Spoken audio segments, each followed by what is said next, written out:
आज भी लोगों को लगता है that something which is secure it is the government job. हमारे सिस्टम के अंदर करप्शन इतना डीपली हो चुका है कि गवर्नमेंट ने डिजिटाइजेशन कर दिया है, बहुत सारी चीज़ों को स्ट्रीमलाइन करने की कोशिश करी कि करप्शन ना हो।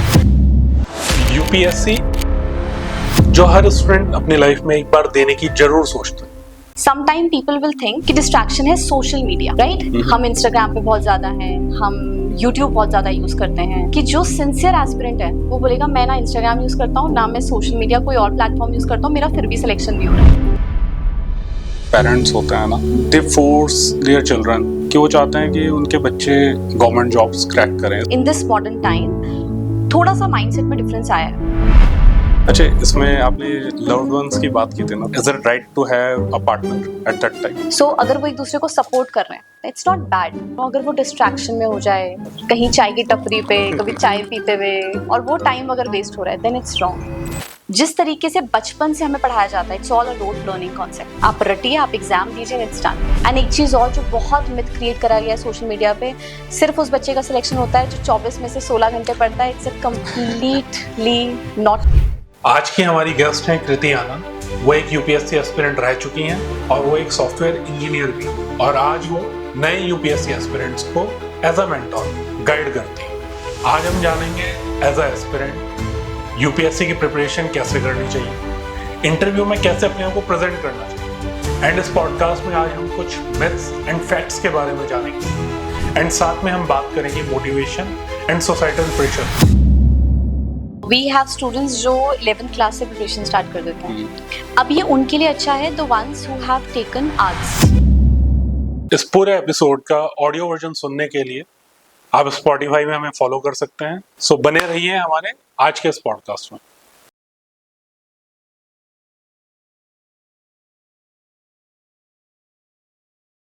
वेलकम कृति, आपका बहुत बहुत स्वागत है हमारे पॉडकास्ट शो में। Thank you so much. तो आप एक एस्पिरेंट भी रह चुकी हैं, राइट एंड अभी करंटली अब आप मेंटोर हैं right. After being an aspirant. थोड़ा सा आप हमें आपकी एस्पिरेंट जो जर्नी आपकी रही है आपके टाइम पे, थोड़ा उसके बारे में बताइए। आपने कैसे शुरू किया, आपका इंटेंट कहाँ से ये जनरेट हुआ, या फैमिली की तरफ से या खुद का ही इच्छा थी, तो उसके बारे में थोड़ा बताइए। पहले मैं थोड़ा अपना बैकग्राउंड आपको बता देती हूँ। So it all started in my engineering days. Okay. And अपने इंजीनियरिंग डेज में मैं basically I was not inclined toward UPSC. Gradually मेरे फादर का इंक्लिनेशन था, तो he asked me that you should give an attempt, एक बार try करना चाहिए आपको। ओके। सो पहले तो मैंने उसको बहुत ही लाइटली लिया बात को कि अच्छा ठीक है देखेंगे सोचेंगे। और जब मैं अपने वेकेशंस पे कभी घर आती थी तो ही यूज्ड टू टेल मी कि आप एक बार क्लासेस अटेंड करते रहो और थोड़ा थोड़ा पढ़ते रहो। बट मैंने उसे बहुत सीरियसली कभी लिया नहीं। After my engineering then I started focusing on this thing कि ओके फाइन, एक अटेम्प्ट जब कह रहे हैं तो एक बार देकर देखते हैं कि ऐसा क्या है। I started studying about the UPSC, I started get to know about it कि कैसे प्रिपरेशन होती है। एंड इट ऑल स्टार्टेड, फिर पढ़ना शुरू करा। इवेंचुअली मेरा इंटरेस्ट बहुत ज़्यादा इसमें डेवलप हो गया। And then after that I gave my first attempt in the year 2018। Okay. And luckily 2018 में वो successively I am able to crack the stages. Prelims हुआ, फिर मेंस हुआ, बट समहाउ कुछ नंबरों से इंटरव्यू रह गया। तो आई थॉट कि ठीक है इंटरव्यू रह गया तो कोई बात नहीं, एक और बार ट्राई करते हैं, इतना पास पहुंच गए हैं तो। बट मुझे पता था कि क्या चीज़ें हैं जो शायद गलत हुई होंगी एंड कहाँ मेरे मार्क्स लैक कर रहे थे। Then I give the second attempt and the story repeated again. The same first stage, the second stage, and the third stage, it happened again. Then I took a break, COVID hit, and I took a break of 1 year. Okay. And then in 2021, I gave my next attempt.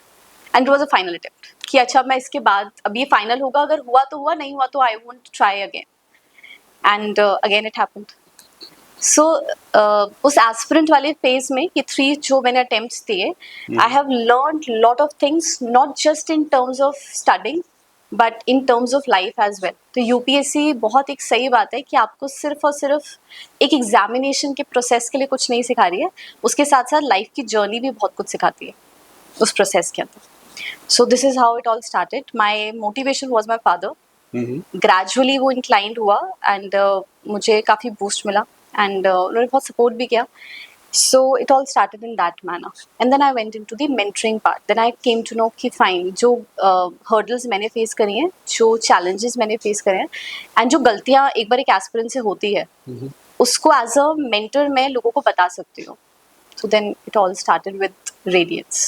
जो journey उस पर अभी आऊँगा, but जो Indians हैं specially जो हमारा एक बहुत पिछड़ा हुआ तबका होता है या फिर middle class, specially middle class, upper middle class भी नहीं बट मिडिल क्लास, ठीक है, they are obsessed with government jobs. Yes. ठीक है, it's not about UPSC is something different, but they are obsessed with government job. सिर्फ government job लगनी चाहिए. So India में इतना प्राइवेटाइजेशन होने के बाद भी आज भी लोगों को लगता है that something which is secure it is the government job. So इसलिए वो इस चीज़ के पीछे इतना भागते हैं. They get that status in the society, and sometimes the students spend years and years in the government job, जो चीज़ सही नहीं है. बिल्कुल. एंड उन्हें लगता है कि एक सिक्योर जॉब हो जाएगी. सो डिफरेंस है, मतलब गवर्नमेंट जॉब में डेफिनेटली आपके पास एक सिक्योरिटी आ जाती है. एक बहुत बेसिक एग्जाम्पल बताऊं, प्राइवेट जॉब्स में there is a lot huge amount of layoffs. Government job में Yeah, ऐसा नहीं exactly. होगा. तो ये एक बहुत बड़ा फैक्टर है. People have seen the covid, so उस समय भी आपने देखा है कंपनीज हैव लेड ऑफ. बिल्कुल. 2008-9 में जब क्राइसिस आए थे, then also company have laid off, and successively अभी हो ही रहा है. बहुत सारी कंपनीज हैं, हाँ, बट गवर्नमेंट अभी भी जॉब हो में रहा ऐसा नहीं होता. Hmm. So that security, the sense of security, it's a main reason कि मिडिल क्लास को लगता है कि हमें गवर्नमेंट जॉब में ही जाना चाहिए. तो जैसे प्राइवेटाइजेशन की तरफ इंडिया ट्रांसफर हो रहा है, द गवर्नमेंट इज ट्राइंग, तो बहुत सारी गवर्नमेंट जॉब्स तो वो पर्क्स भी नहीं रहे. यस. इवन गवर्नमेंट जॉब्स अब देखा जाए तो उस टाइप की रही भी नहीं है. संविदा में टेम्पररी जॉब्स, तो अगर वो कॉन्ट्रैक्ट पे ही रहेंगे तो सिक्योरिटी तो अब रही नहीं है ना उस तरह लेवल की. का सिक्योरिटी. लेकिन जो लोग परमानेंट, मतलब जब इंसान गवर्नमेंट जॉब की तैयारी कर रहा होता है तो वो इंस्पायर करता है कि it is a permanent thing.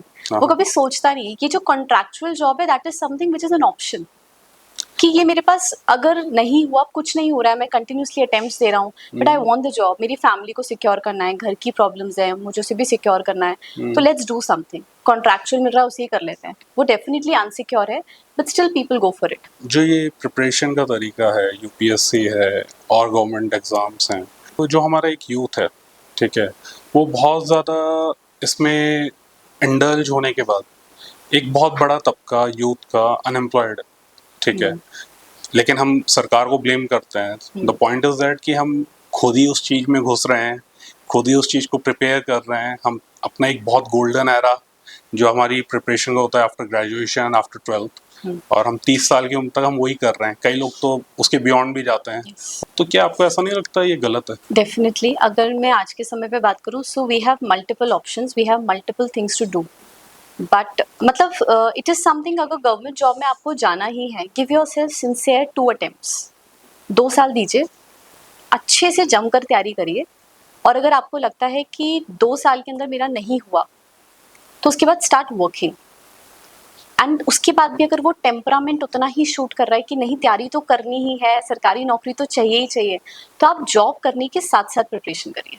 That would be better.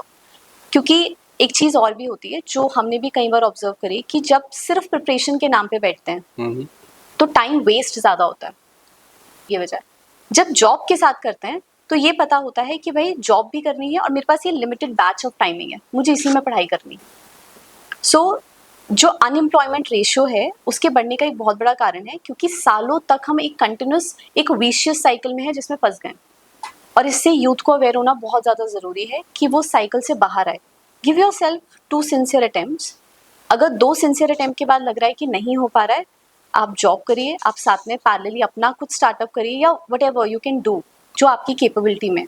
And उसके साथ साथ अपने लिए थोड़ा टाइम अलॉट करते रहिए, पढ़ते रहिए. पढ़ तो सब लिया ही है, साथ साथ रिविजन करते रहो, पढ़ते रहो और अटेम्प्ट्स देते रहो. एटलीस्ट इस नाम पे नहीं बैठेंगे कि हम तो सिर्फ तैयारी कर रहे हैं. उत्तराखंड की बात करें, मैं बिलोंग करता हूँ उत्तराखंड से, ठीक है. हम इंटीरियर्स की बात करते हैं, दे आर सारे के सारे क्या बोलते हैं, कैटेगरी वाइज बहुत लो उसमें आते हैं, ठीक है, बहुत सारे लोग.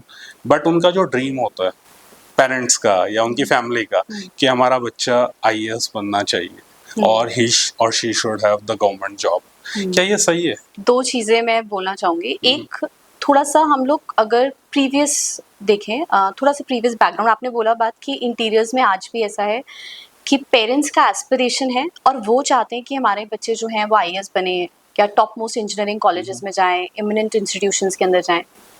सबसे पहली बात, आज थोड़ा सा इन दिस मॉडर्न टाइम थोड़ा सा माइंडसेट में डिफरेंस आया है। कुछ पेरेंट्स ऐसे डेफिनेटली रहते हैं, कुछ फैमिलीज ऐसी रहती हैं जहाँ पे एस्पिरेशन होती है कि वो सिविल सर्विसेज की तैयारी करें या टॉप मोस्ट गवर्नमेंट जॉब्स की तैयारी करें या फिर टॉप मोस्ट इंस्टीट्यूशंस की तैयारी करें। वहाँ पे प्रेशर डालना बच्चे पे सही नहीं है। आई नो कि बहुत सारे ऑडियंस ने भी वो 3 Idiots मूवी देखी होगी ना, है ना, जहाँ पे उसका फरहान एग्जाम्पल कहता तो है हर कोई देता है। एग्जैक्टली। हाँ। सो वो वाली बात है कि अगर वो नहीं चाहता है, अगर वो बच्चा नहीं चाहता है कि उस एग्जाम की तैयारी करे, आप सिर्फ और सिर्फ उसके ऊपर एक प्रेशर बिल्ड कर रहे हैं, उसके अलावा और कुछ भी नहीं। अल्टीमेटली वो प्रेशर उसको डिप्रेशन में ले जाएगा और वो डिप्रेशन किसी भी फॉर्म में टर्न हो सकता है। तो पहला मैसेज तो यही है कि आप पहले अपने बच्चे से पूछिए कि क्या वो एक्चुअली उसे करना चाहता है। पेरेंट्स के लिए यही मैसेज है कि क्या सच में वो उस लेवल की प्रिपरेशन, क्योंकि सी ये जो टॉप मोस्ट एग्जामिनेशंस है इसमें वो डेडिकेशन बच्चे के अंदर से ही आएगी, कोई इसको मोटिवेट कर नहीं सकता। There is nothing like external catalyst for these kind of examinations. It is all about the internal motivation. तो वो मोटिवेशन उसके विद इन ही आने वाली है। सो बाहर का प्रेशर उसके लिए कुछ काम नहीं करेगा। तो पेरेंट्स को भी समझना जरूरी कि वो प्रेशराइज ना करें अगर वो कर रहे हैं तो, because it will not lead anywhere. वो सिर्फ साल भर साल सिर्फ इस बात पे रहेगा कि मेरे पेरेंट्स का एस्पिरेशन है मैं तैयारी करूं, और वो चेन, वो लूप कंटिन्यूसली चलती रहेगी। दूसरा एक बहुत बड़ा डिफरेंस हम आज के समय पे ये भी देख रहे हैं कि देयर आर पेरेंट्स जो ये बोलते हैं कि भाई जो तुम्हें करना है तुम वो करो। हाँ। वो भी एक पर्सपेक्टिव। तो आज के समय पेरेंट्स वो भी हैं जो ये भी कहते हैं कि भाई आई जस्ट वांट कि you be happy, whatever is the one जो आपको सेटिस्फाई करता है, आपको जो चीज अच्छी लगती है आप वो करिए। So people have come up with this thing also. They themselves want to prepare for the civil services examination. और जब वो सिविल सर्विसेज की तैयारी करते हैं तो वो बहुत बूस्ट के साथ करते हैं, बहुत एनर्जी के साथ करते हैं, बहुत फोकस के साथ करते हैं। बहरहाल हो सकता है कि डाउन द लाइन 6 months वो एनर्जी लूज हो जाए, फोकस डिस्ट्रैक्शन में बदल मेरा जाए। ये सवाल भी था कि मेजॉरिटी लोग जो एस्पिरेंट्स होते हैं आफ्टर 5-6 months 8 months वो भटक जाते हैं। तो ऐसा क्यों होता है? मतलब ये बहुत सारी मैं इसलिए पूछ रहा हूँ क्योंकि मैंने I never prepared for it, ठीक है, but I don't know the condition, but मैंने ये बहुत सुना है कि एक जो लो आता है, स्पेशली उस पीरियड में लो आता है जब आपका प्रिपरेशन का बहुत पीक टाइम होता है, क्लोज होते हो आप लोग, तो ऐसा क्यों? बहुत ज्यादा प्रेशर होता है। सी यूपीएससी इज एग्जामिनेशन जिसमें आप बहुत डाइवर्स पढ़ते हो। It is not just about कि मुझे इंजीनियरिंग की तरह से फिजिक्स केमिस्ट्री मैथमेटिक्स पढ़नी है और उसको अच्छे से पढ़कर जाना है and have to crack the examination. Obviously IITs और नीट का एग्जामिनेशन भी बहुत डिफिकल्ट लेवल का होता है, बट यूपीएससी वर्ल्ड का सेकंड टफेस्ट एग्जामिनेशन कहा ही इसलिए जाता है क्योंकि उसमें डाइवर्सिटी बहुत ज़्यादा है। From the time you are reading to the history and you are switching towards the constitutional part, switching towards the Indian economy part, then switching towards the ethics integrity part, then aptitude part. इतना diversity है कि उसे लगता है कि क्या क्या पढ़ूं और क्या छोड़ूं, और वो डाइवर्सिटी कई बार किसी इंसान की पर्सनालिटी को बिल्ड भी कर देता है, लेकिन कई बार किसी इंसान को बहुत ज़्यादा लो भी कर देता है कि इतना सब कुछ है मैं वो प्रेशर नहीं ले पा रहा हूँ। एक उसका बहुत बड़ा कारण है जो मुझे लगता है कि हमें इंडियन एजुकेशन सिस्टम पे एड्रेस करना चाहिए, और वो कारण ये भी है कि हमारे यहाँ के एजुकेशन सिस्टम में हमेशा से जिस तरीके से बचपन से हमें पढ़ाया जाता है, it's all a rote learning concept. आप रटिए, आप एग्जाम दीजिए, it's done. UPSC it's not like that. Paper has become so much analytical. वो क्रिटिकल थिंकिंग की एबिलिटी जो है वो कहीं ना कहीं स्टूडेंट्स जो है वो लूज कर देते हैं। जब वो क्रिटिकल थिंकिंग की एबिलिटी लूज करते हैं तो फोकस नहीं कर पाते हैं। जब फोकस नहीं करेंगे तो मोटिवेशन नहीं आ रहा है कि भाई क्या पढ़ रहे हैं क्या नहीं पढ़ रहे हैं। डेफिनेटली लो आएगा, और लो आने के बाद the second most point which is going to hit is distraction. अब वो डिस्ट्रैक्शन कुछ भी हो सकता है। समटाइम पीपल विल थिंक कि डिस्ट्रैक्शन है सोशल मीडिया, राइट? हम इंस्टाग्राम पे बहुत ज़्यादा हैं, हम यूट्यूब बहुत ज़्यादा यूज़ करते हैं। एक्चुअली में यूपीएससी एस्पिरेंट जो सिंसियर होगा ना, मैं आपको क्लियर बता रही हूँ कि जो सिंसियर एस्पिरेंट है वो बोलेगा मैं ना इंस्टाग्राम यूज़ करता हूँ ना मैं सोशल मीडिया कोई और प्लेटफॉर्म यूज़ करता हूँ, मेरा फिर भी सिलेक्शन नहीं हो रहा। रीज़न बिकॉज मेरा कॉम्पिटिशन मैंने दूसरे के साथ बना दिया। मैं सोच रहा हूँ कि इससे मेरा कंपटीशन है, मैं जेलस हूँ कि उसकी प्रिपरेशन अच्छी हो रही है, मैं जेलस हूँ कि उसका प्रीलिम्स निकल रहा है, उसका मेंस हो रहा है, बिकॉज हमारी एक्सपेक्टेशन हमसे ही ज़्यादा हो जाती है। और वो जो ओवर थिंकिंग है, वो एनवी है, वो डिस्ट्रैक्शन का कारण बनती है। सो whenever we go on a social media platforms, whenever you go on a YouTube, people are just going to say कि social media is the distraction, ये बंद कर दो, वो प्लेटफॉर्म्स यूज मत करो, यहाँ से तुम्हें दिक्कत है, तुम बस पूरे समय रील्स चलाते रहते हो, तुम शॉर्ट स्क्रॉल करते रहते हो। एक्चुअली में वो चीज़ों पे आप फिर भी कंट्रोल कर लेंगे, but what about the mental health? आप Exactly. ओवर थिंकिंग करना कब बंद करेंगे? आप जेलसी रखना कब बंद करेंगे? आप एनवी होना कब बंद करेंगे? जब आप कंपटीशन करना बंद कर देंगे, हेल्दी कंपटीशन में आएंगे, तो आपको समझ में आएगा कि now I M on a right track, और अब आप अपनी जर्नी के पास हैं उस एग्जामिनेशन को क्रैक करने के लिए। तो आपको ऐसा नहीं लगता कि जो ये हम मेंटल हेल्थ की बात कर रहे हैं, जेलसी एंड ऑल, ठीक है, तो ये एक बहुत बचकाना पर्सपेक्टिव हम सबके अंदर होता है। तो जिसके अंदर ये चीज़ होती है उसको प्रिपरेशन करनी ही नहीं चाहिए, एटलीस्ट तब तक तो नहीं करनी चाहिए जब तक वो इससे बाहर ना आ सके। So there are people who are in the age of 50s also. Hey, But they there hold are that people, thing. I know about it. Yes. ठीक है, I've So seen many people who are above 60 years old and वो अगर आप उनसे बात करोगे ना, you will feel like कि वो बात क्या कर रहे हैं, ठीक है, ऐसा वो बोल कैसे सकते हैं, he is so Yes. much mature Yes. person, ठीक है, बट वो maturity आ ही नहीं रही। तो वो होता है, वो मैंने देखा है। Yeah. तो लेकिन फिर भी अगर कोई एस्पिरेंट के रूप में यूपीएससी, जब आप, मुझे लगता है it's one of the biggest exam, जब आप उसके लिए परस्यू करने जाते हैं, मतलब आप उसकी तरफ बढ़ते हैं, ठीक है, तो आप बहुत मेंटली उस चीज़ को ग्राइंड करते हैं कि मेरे को ये करना है। मुझे लगता है लोग नहीं कर रहे हैं इसलिए उनमें वो मेंटल मैच्योरिटी नहीं है कि वो उस चीज़ को परस्यू करें। अगर आप में नहीं है तो आपको, आई थिंक, मुझे लगता है तब तक आपको छूना नहीं चाहिए। जो हम ये बात बोल रहे हैं ना कि उनमें अगर इतनी मेच्योरिटी नहीं है तो वो क्यों प्रिपरेशन कर रहे हैं, वो आइडेंटिफाई करने की भी मेच्योरिटी नहीं आती।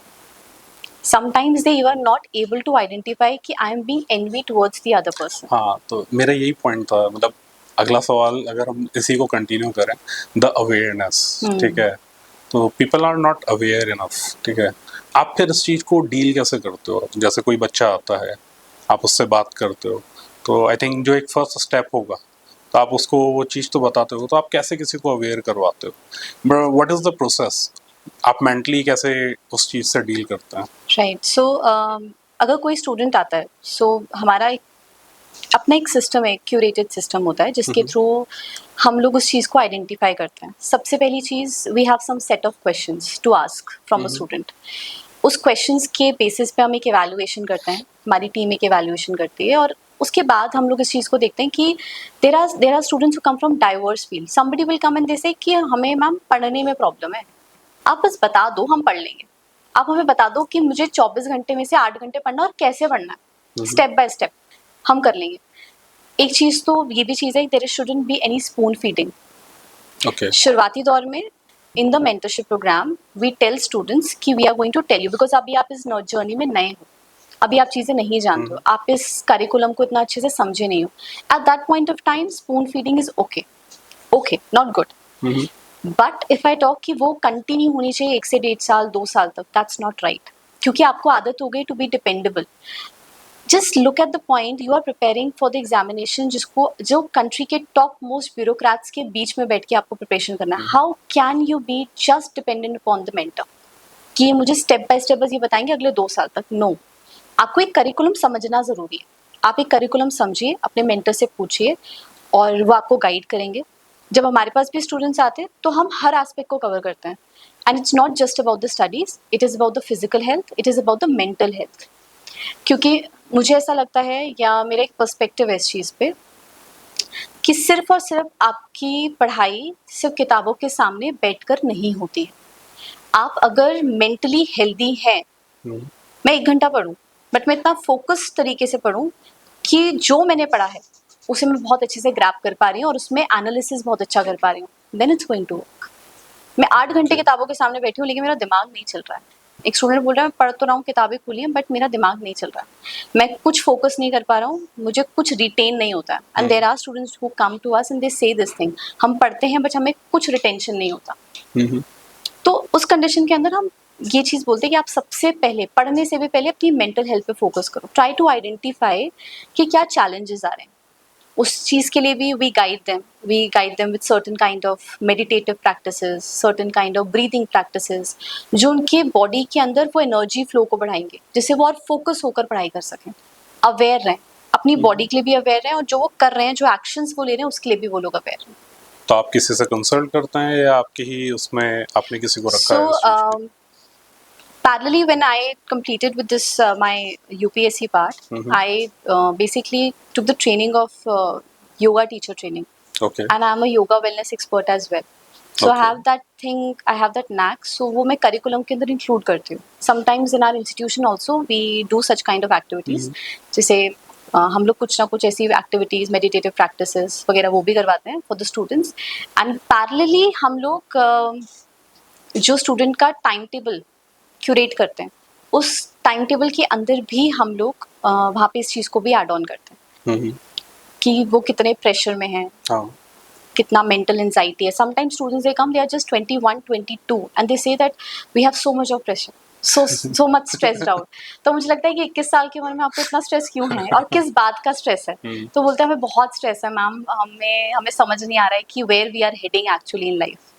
मतलब at the age of 21, can you imagine a student is coming and saying कि we do not know where we are heading in life. तो हम उन्हें बोलते हैं कि आप अगर इस प्रिपरेशन में हैं, now you want to prepare for this examination, focus on this thing. But still, जो बच्चा इतना stressed out होता है, वो कई बार बात मान भी जाता है एंड उस जर्नी में कंटिन्यू करता है. जब नहीं भी मानता है, सो फिर वो distraction on end of that will continue. तो कुछ की पॉइंट्स बताओ, अगर कोई घर में ही अपना SWOT एनालिसिस करना चाहे तो वो कैसे कर सकता है? कुछ की points like 5 6 10 up to you.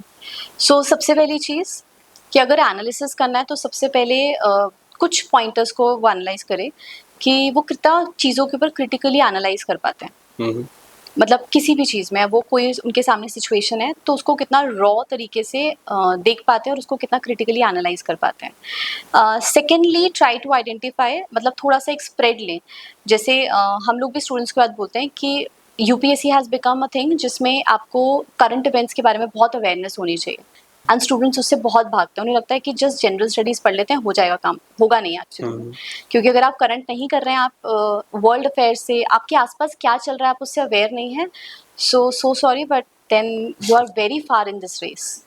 सो उसको एनालाइज करें कि मैं आसपास की चीज़ों से कितना अवेयर हूँ, कितना मुझे वर्ल्ड अफेयर्स के बारे में, अपनी कंट्री के बारे में, चीज़ों के बारे में पता है. और नहीं पता है तो डेफिनेटली कर सकते हैं, ऐसा नहीं है कि होगा नहीं, वो हो जाएगा. तो उसके लिए भी हम लोग कई बार बोलते हैं कि थोड़ा सा उस चीज़ के लिए भी आप अवेयर रहिए. आपके आसपास का एनवायरनमेंट कैसा है, आप उसको पॉलिटिकली आप कितना अंडरस्टैंड कर पाते हैं, नहीं कर पाते हैं, थोड़ा सा उस पर चेक करिए. Give your self 1 or 2 months. Thirdly, student को अपने ये पूरा फुल फ्लेज अपने आप को ये मान लेना कि अब मैं यूपीएससी की तैयारी कर रही हूँ या कर रहा हूँ. अपने आप को एटलीस्ट 3 to 4 months का टाइम देना चाहिए और एक बार करिकुलम को समझना चाहिए. और करिकुलम को समझने के समय पर इस चीज़ को आइडेंटिफाई करना चाहिए कि थोड़ा डाइवर्स पढ़कर देखते हैं, मुझे इंटरेस्ट आ रहा है या नहीं आ रहा.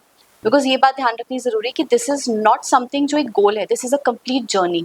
और वो आपको भी नहीं पता कि वो कितने समय तक चलेगी. अगर आपका कन्विक्शन बहुत स्ट्रांग है और वो रिपीटेटिवली चल रहा है तो हो सकता है it will take years. But अगर आपका कन्विक्शन स्ट्रांग नहीं है तो वो 6 months 8 months के बाद ही लूज़ हो जाएगा.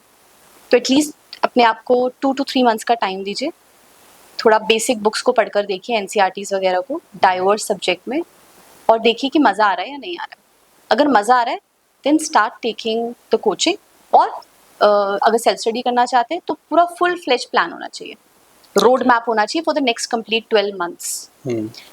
तो ऐसा नहीं कि बस बैठ गए आज और सोच लिया बस अब तो हम एस्पिरेंट हैं और दुनिया में भी गा दिया सबके सामने कि अब तो हम यूपीएससी की तैयारी कर रहे हैं. तो वो नहीं होना चाहिए. आप पहले अपने पास एक रोड मैप बनाइए एंड उसके बाद फिर तैयारी शुरू करिए. सो ये मेन जो एसेंशियल चीज़ें हैं उसके बेसिस पे वो आइडेंटिफाई कर सकते हैं कि फोकस्ड हैं, कितनी चीज़ें हम जान पा रहे हैं. थोड़ा बेसिक 1 से 2 महीने का समय लें, करिकुलम को समझें, इंटरेस्ट मुझे कितना आ रहा है, उसके बेसिस पता चल जाता है कि मुझे आगे परस्यू करना है या नहीं करना है. ओके. कोचिंग सेंटर्स भी इस तरह रन करते हैं, ठीक है, कि बच्चों को वो 10th 12th क्लास से ही अपने आप को शुरू करता है. ये तो खैर कोचिंग सेंटर की बात है, बट कुछ फैमिलीज चाहती हैं कि ग्रेजुएशन के साथ ही आप पढ़ते रहो. तो क्या उन्हें इस तरह परस्यू करना चाहिए या ग्रेजुएशन के बाद ही उन्हें यूपीएससी के लिए सोचना चाहिए या शुरू करना चाहिए? इसमें भी अब 2 तरीके के स्टूडेंट्स आ जाते हैं. वी हैव स्टूडेंट्स जो 11th क्लास से प्रिपरेशन स्टार्ट कर देते हैं. अब ये उनके लिए अच्छा है, the ones who have taken arts, उन्होंने 12th स्टैंडर्ड में ह्यूमैनिटीज़ ली, दे कैन मैनेज, क्योंकि यूपीएससी में भी ह्यूमैनिटीज़ का पोर्शन पढ़ना है और यहाँ पर भी पढ़ना है, ठीक है 10, 11, 12 में पढ़ना है.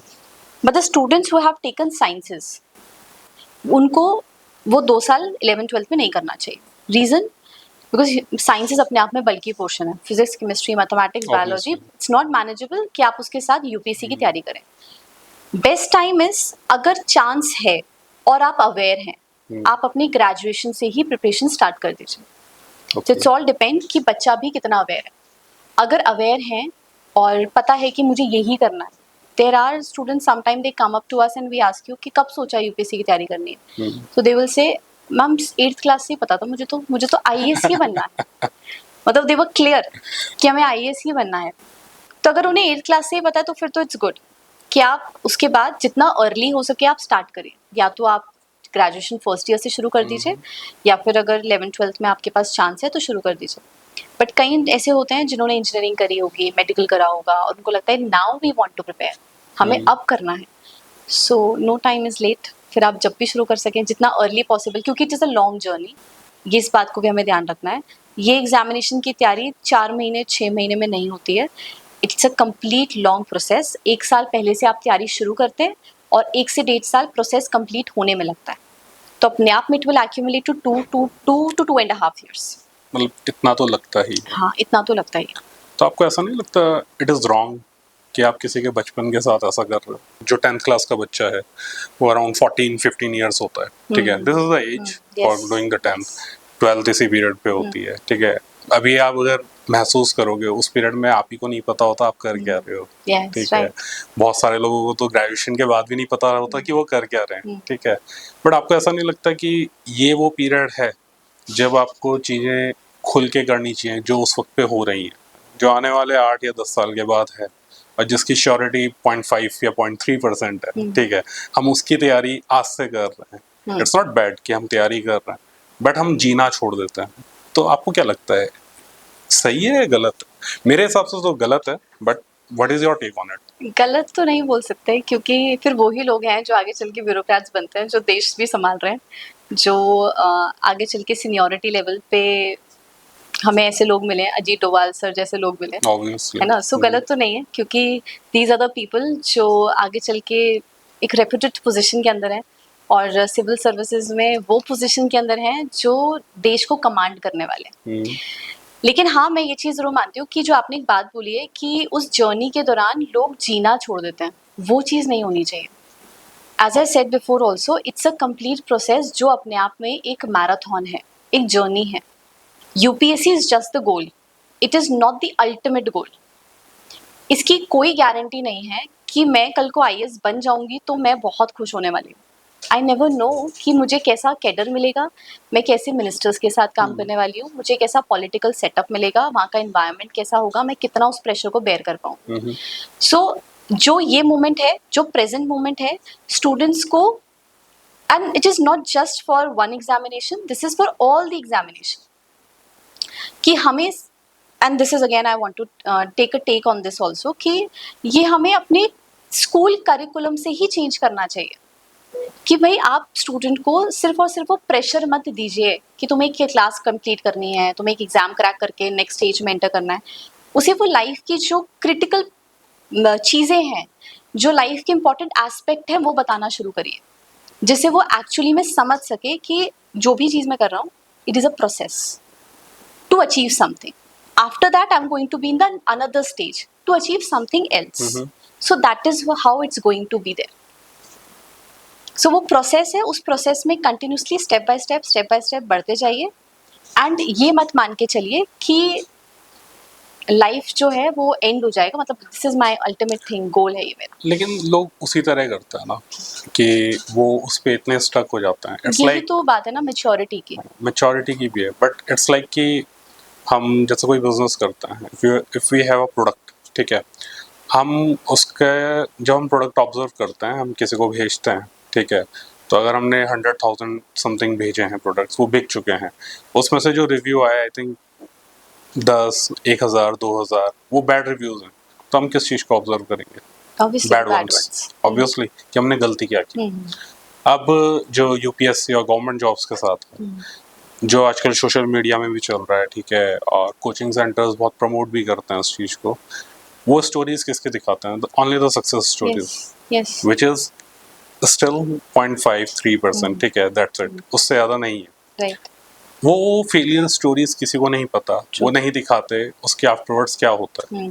हमें ऐसा नहीं, मुझे ऐसा लगता है कि जैसे लोग कोचिंग के लिए जाते हैं तो उन्हें इस चीज़ का एक दूसरा फैक्टर भी दिखाना चाहिए अर्ली पॉइंट पे, कि आप जहाँ कदम रखने वाले हो कि ये है क्या, इसके स्टैट्स क्या हैं, इसमें फेलियर क्या है, लेकिन इस बारे में कोई बात नहीं करता, सोशल मीडिया में भी कोई बात नहीं करता।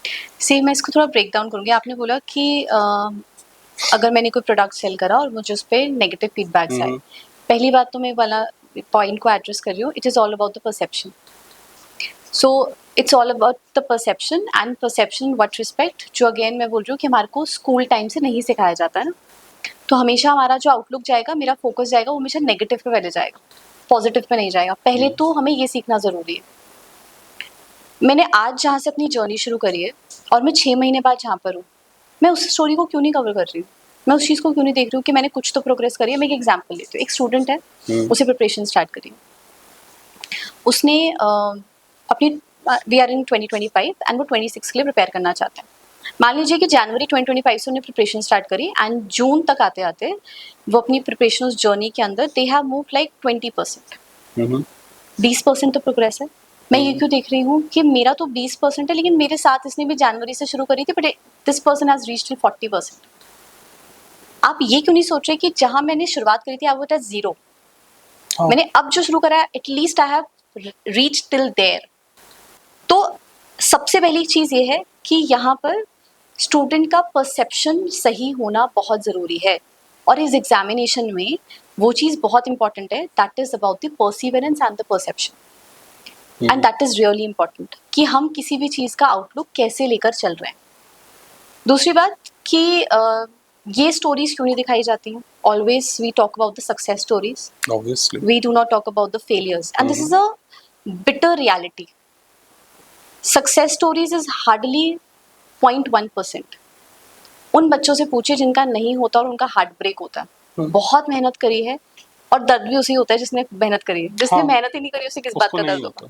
तो जिसने मेहनत करी है तो उसे दर्द भी बहुत है, उसे पता है कि I have given so much of my sweat and blood in this, but still I am not able to crack it.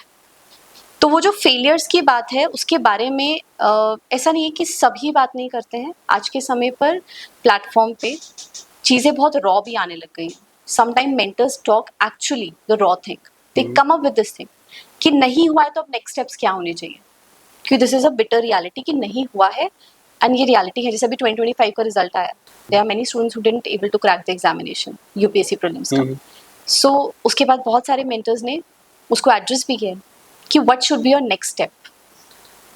So there are both the sides. I am not talking about the big brands जो सिर्फ success stories दिखा रहे हैं। I am also talking about the people जो लोग ये भी बताते हैं कि नहीं, अगर नहीं हुआ है तो आपको इन हार्डशिप से क्या करना चाहिए और कोई गलत स्टेप मत लीजिए। सब बिगेस्ट थिंग इज जो आज के समय पर लोग करते हैं वो ये कि अगर नहीं हुआ है दे टेक रॉन्ग स्टेप्स, तो suicidal rates and everything, that is something very wrong. नहीं हुआ है, it's okay, it's absolutely okay. Start thinking beyond this, you have backup plans. ये नहीं तो कुछ और हो जाएगा। एंड एक चीज़ और है बहुत क्लियर जो मुझे लगती है, दिस एग्जामिनेशन इज समथिंग जो आपको एज अ पर्सनैलिटी बिल्ड करता है, या आपका परसेप्शन बिल्ड करता है, या आपका आउटलुक चेंज करता है। सो दिस इज नॉट समथिंग जो आपके सिर्फ और सिर्फ नंबर से या इस चीज़ से क्वान्टिफाई हो जाएगा।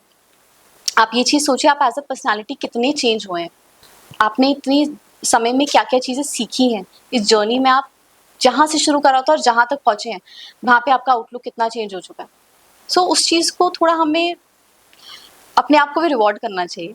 जब आप एस्पिरेंट है ना, तो जो सोशल प्रेशर होता है, मेंटल प्रेशर होता है, उससे आपने डील कैसे किया था? मेंटल तो basically you are mature enough, I think at that time आपका क्या वो रहा होगा मुझे नहीं पता, बट जो सोशल प्रेशर होता है वो दैट इज डिफरेंट, उसकी वजह से जो मेंटली हमें इन्फ्लुएंस होता है, तो आपने कैसे डील किया था? सो लकीली मेरे पास, मतलब luckily it happened with me कि मुझे फैमिली से कभी कोई प्रेशर नहीं रहा।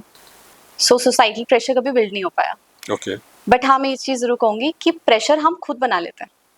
तो सोसाइटी से कोई प्रेशर नहीं था, मैंने अपने ऊपर प्रेशर खुद बना लिया था कि मुझे इस एग्जाम को क्रैक करना है, ठीक है ना, क्योंकि उस समय again that I am saying this thing कि कई बार हम उन चीज़ों को समझ नहीं पाते हैं. So my parents used to tell me this thing कि आप अपने पेस पे करते रहिए, आपको प्रिपरेशन करनी है, आप कर रहे हैं, आप one step at a time कर ही रही हैं, तो आप अपने पेस पे प्रिपरेशन करते रहिए and you are progressing towards it. तो सोसाइटल प्रेशर के लिए एक सबसे पहली चीज़ तो मैं ये चीज़ भी कहना चाहूँगी, जब आप प्रिपरेशन कर रहे होते हैं ज़्यादा लोगों को मत बताइए कि आप प्रिपरेशन कर रहे हैं क्योंकि वो ज़्यादा सोसाइटल प्रेशर हो जाता है. मेरे पड़ोसी को भी पता है, मेरे रिश्तेदार को भी पता है, तो वो ज़्यादा आपके लिए सोसाइटल प्रेशर बिल्ड करेगा, तो वो मत करिए. सिर्फ आपके नियर एंड डियर्स जो हैं, आपके पेरेंट्स हैं, आपके सिबलिंग है, आपके कुछ दोस्त हैं जिनको आपको लगता है कि पता होना चाहिए, आप उन्हें बताइए. दूसरी बात, अपने लिए कोई ना कोई एक मोड ऑफ एक्टिविटी ज़रूर रखिए जो आपको खुशी देता है. आपकी कोई हॉबी हो सकती है, आपको कोई चीज़ जो बहुत पसंद है करना, तो वो चीज़ आप ज़रूर करिए. मतलब for me it was like कि मैं अगर पूरे मंथ अच्छे से पढ़ती थी तो मैं अपने उस पूरे मंथ में 2 दिन का ब्रेक ज़रूर लेती थी उस ड्यूरेशन में, ठीक है. बिकॉज मुझे पता होता था कि rest of the 28 days I am going to study, तो वो 2 दिन मेरे कैसे होंगे, या तो 15 डेज के बाद मैं 1 दिन का ब्रेक लूंगी या मंथ के एंड में 2 दिन का ब्रेक लूंगी, और वो मेरा फुल टाइम होगा जिसमें मैं बिल्कुल पढ़ाई नहीं करती थी. तो वो आपको रिजुविनेट करते हैं, और वो जब आपको रिजुविनेट करेंगे तो आप ज़्यादा अच्छा बेटर पढ़ाई कर पाएंगे.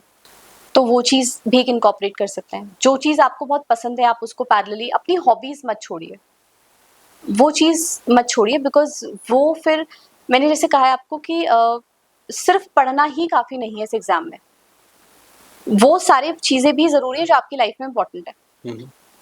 थर्डली, यहाँ पर बहुत सारे स्टूडेंट्स अपने आप को आइसोलेट कर लेते हैं. वो सिर्फ एक कमरे के अंदर रहते हैं और बोलते हैं बस हमें पढ़ना है, तो अब हमें 1-1.5 साल तो किसी से नहीं मिलेंगे, दोस्तों से भी बातें नहीं करेंगे. Do not do this thing. Try to identify कौन आपका वेल विशर है. Parents are always your well wisher. नहीं, वही सिखाता है आइसोलेट होना. ये मेरा पर्सनल एक्सपीरियंस भी है. मतलब वो बोलेंगे हाँ कट ऑफ, मतलब और आपके रिलेटिव्स भी आपको बोलेंगे कि कट ऑफ. हाँ मतलब वो वैरी भी करता है. दैट्स व्हाट आई सेड कि मेरे पे कोई सोसाइटी प्रेशर मतलब ऐसा नहीं आ पाया. तो वो भी डिपेंड करता है. नहीं, आइसोलेशन को वो बोलेंगे if you are preparing for something. हाँ वो भी मैं मानती हूँ. थोड़े समय आइसोलेशन इज नीडेड. मतलब ये नहीं हो सकता कि मैं बोलूँ कि मैं कोचिंग कर रही हूँ, मैं उसके बाद अपने दोस्तों के साथ घूमने जा रही हूँ, बहुत पार्टी कर रही हूँ, तब नहीं हो पाएगा. वो आइसोलेशन तो रिक्वायर्ड है ही डेफिनेटली, बट आइसोलेशन से मेरा मतलब है कि आप कभी दोस्तों से ही बात नहीं कर रहे हैं. टेक अ टाइम, एटलीस्ट एक हफ्ते में 1 दिन तो आप अपने बेस्ट फ्रेंड से, आपको पता है कि जो मेरा वेल विशर है, जो मुझे सही गाइडेंस दे सकता है, मैं बात कर सकती हूँ. अपने पेरेंट्स के साथ अपना थोड़ा टाइम स्पेंड करिए, है ना, थोड़ा फैमिली टाइम भी आपका होना चाहिए. ये सब चीजें उस प्रिपरेशन के 1 साल के पीरियड में चलती रहनी चाहिए. जिस समय एग्जाम के आप और पास आ जाते हैं, जब पीक टाइम होता है, तब नहीं हो पाएगा, क्योंकि तब आपको समझना पड़ेगा अब मेरा एग्जाम नेक्स्ट 20 डेज में है, within a span of a month है. तो now I am hitting the prelims, तो अब नहीं कर सकता मैं, अब तो मुझे 8 घंटे की बजाय 12 घंटे भी पढ़ना पड़ेगा. एंड एक चीज और जो बहुत मिथ क्रिएट करा गया है सोशल मीडिया पे, सिर्फ उस बच्चे का सिलेक्शन होता है जो 24 में से 16 घंटे पढ़ता है. It's a completely not. ये हमारी टीम का भी सवाल था. 16 घंटे नहीं, नेवर. जिसका सिलेक्शन हो रहा है, आई एम टेलिंग यू, कोई 16 घंटे नहीं पढ़ रहा होता है. ये सिर्फ कहने की बातें हैं. 16 घंटे पढ़ना नहीं है. आप 5 घंटे पढ़िए, आप 6 घंटे पढ़िए, बट आप फोकस्ड पढ़िए. Productivity should be more than the quantity. तो आप क्वालिटी पे फोकस करिए, क्वांटिटी पे मत फोकस करिए.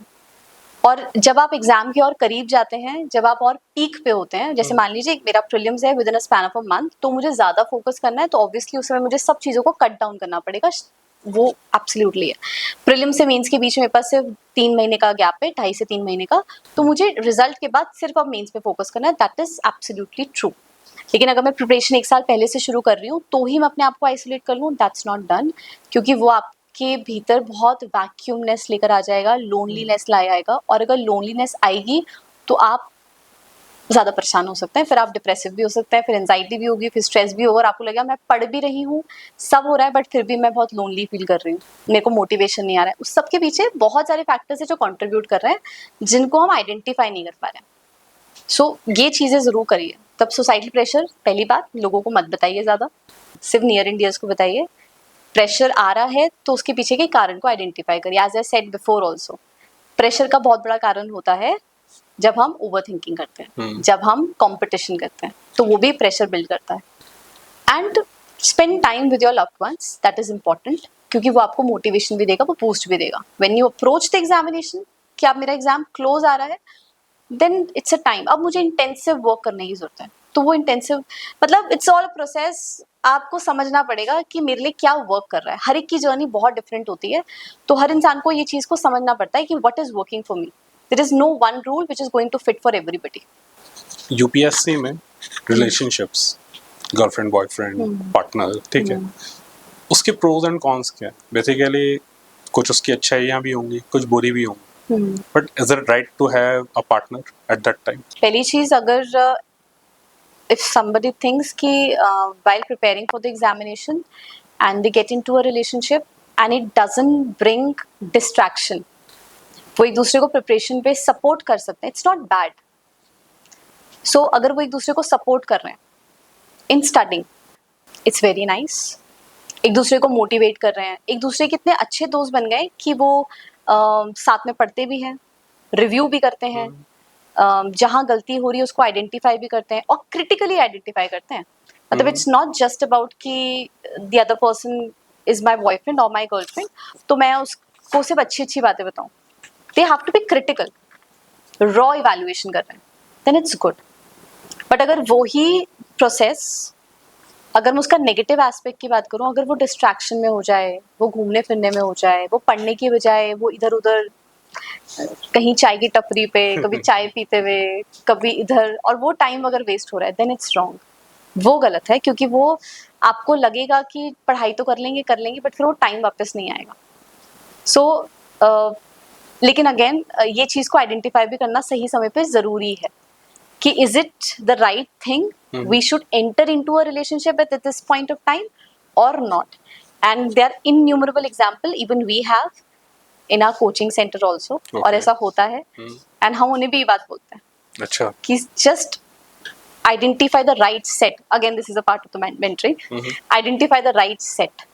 If you think this is going to help you out, then go for it.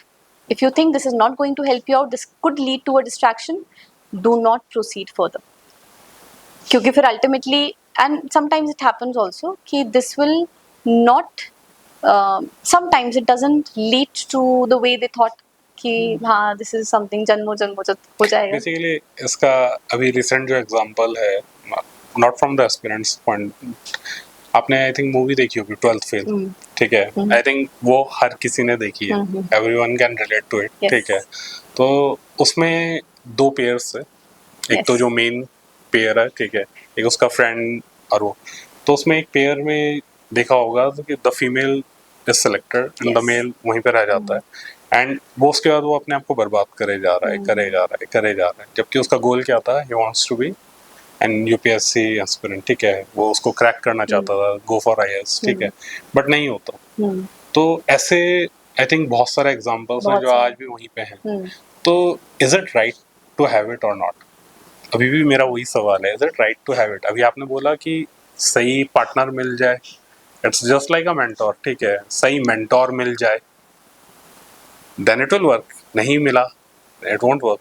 But वही वाली बात है ना, then again it turn around the same thing ना, कि वो उस समय इतना समझ ही तो पाए उस चीज़ को, कि शायद इस समय मुझे वो प्रेशर नहीं लेना चाहिए या वो चीज़ में नहीं इंडल्ज होना चाहिए। अगर समझ पाएंगे तो फिर तो एंटर ही नहीं कर। 90% तो ऐसा होता ही है कि ये सक्सेस स्टोरी बनने की वजह डिस्ट्रैक्शन ज़्यादा रहता है। I would say more than 90% fact. बहुत ही कम ऐसे रेयर चांसेस होंगे जहाँ पर दो लोग हैं साथ में प्रिपरेशन कर रहे हैं और हो गया उनका सिलेक्शन, बट 90% से भी ज़्यादा लोग हैं जिन लोगों का ऐसा डिस्ट्रैक्शन ही टर्न हो जाता है। तो ऑब्वियसली अगर कर सकते हैं एलिमिनेट तो कर लें, और अगर उन्हें लग रहा है कि नहीं भाई नहीं कर पा रहे हैं, तो फिर दोनों मिलकर साथ में तैयारी पे फोकस करें। बेसिकली 10 से 12 लाख प्रिपेयर करते हैं, 9 लाख उनमें से क्या बोलते हैं पहले एलिमिनेट हो गए, तो कंपटीशन 1 लाख के बीच में रहा। बहुत कम स्टूडेंट्स ही हैं, बिल्कुल डेफिनेटली। फिर तो उस हिसाब से क्या बोलते हैं जो सक्सेस रेट का परसेंटेज है वो बढ़ गया। हाँ, मतलब अगर आप ऐसे भी देखेंगे, सो हर साल जो बच्चा एग्जामिनेशन का फॉर्म भर रहा है वो सारा सिंसियर अटेम्प्ट ही नहीं होता।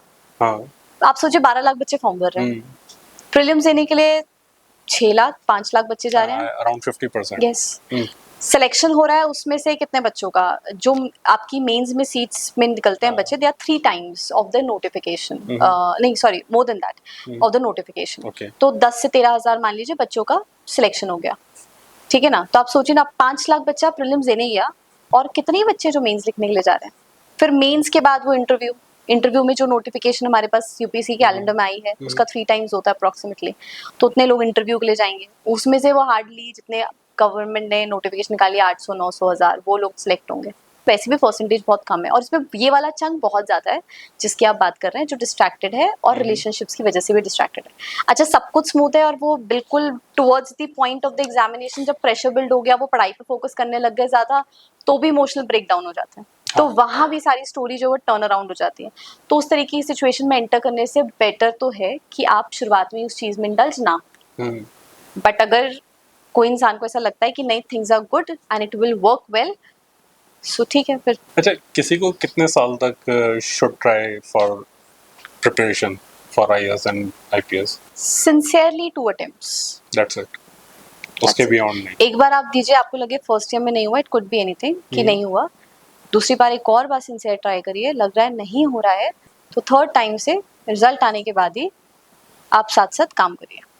मतलब ये तो मेरी एडवाइस है हर यूथ को जो सिर्फ इस नाम पे भी बैठा है कि मैं तो प्रिपरेशन कर रहा हूँ और बाहर फिर कहीं बाइक पे और कहीं पे फिर चक्कर कट रहे हैं, उससे तो बेटर है कि आप 2 साल अच्छे से तैयारी करो, जमकर पूरी जी जान लगा दो अपनी।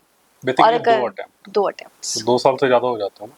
हाँ, 2 साल से ज्यादा, 2 अटेम्प्ट्स दीजिए आप, 2 अटेम्प्ट्स अच्छे से दीजिए अपने। और अगर आपको लगता है कि 2 अटेम्प्ट्स के बाद भी वो चेन रिपीट हो रही है तो फिर उसके बाद आप पैरेलली स्टार्ट वर्किंग और उसके साथ देते रहिए। अब सब तो पढ़ ही लिया है ना, अब रिविजन ही करना है, सिर्फ ब्रश अप करना है अपने आप को, तो बस वो करते रहिए साथ साथ। अच्छा, इसमें एस्पिरेंट्स में बहुत सारे तो कोचिंग्स ले पाते हैं, ठीक है, बहुत सारे कोचिंग्स तक नहीं पहुंच पाते। For example our house wife, ठीक है, तो वो कैसे प्रिपेयर करें फॉर दिस एग्जाम? उनका अप्रोच क्या रहना चाहिए? उन्हें फैमिली भी देखनी है, घर भी देखना है और उनके पास मेंटोर भी नहीं है, ठीक है, तो उनका अप्रोच क्या रखना चाहिए?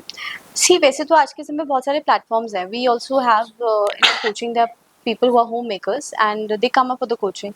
Otherwise they have online also, तो online भी access कर सकते हैं, that is also the accessibility. but अब family manage करनी है, सब चीज़ें हैं, तो फिर उस condition में ये चीज़ है, again आपके पास एक रोड मैप होना चाहिए कि मेरी प्रिपरेशन कैसे हो। सोचिए, बैठिए, किसी ऐसे इंसान से बात करिए जिसने उस तैयारी के अंदर अपना समय दिया है, उससे इंसाइट्स लीजिए, उसकी मदद लीजिए।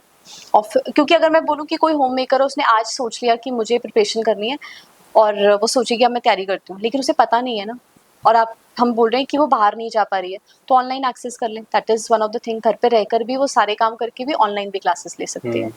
अगर वो कहती है कि मैं ऑनलाइन भी नहीं कर सकती हूँ, मेरे पास उसका भी समय नहीं है, मुझे अपनी कन्वीनियंस पे करना है क्योंकि क्लासेस का शेड्यूल कैसा है और मेरे अपने घर के काम है, तो रिकॉर्डिंग्स देख लें। That is also one of the option, वो कंड्यूसिव है, रिकॉर्डेड लेक्चर्स देख लें।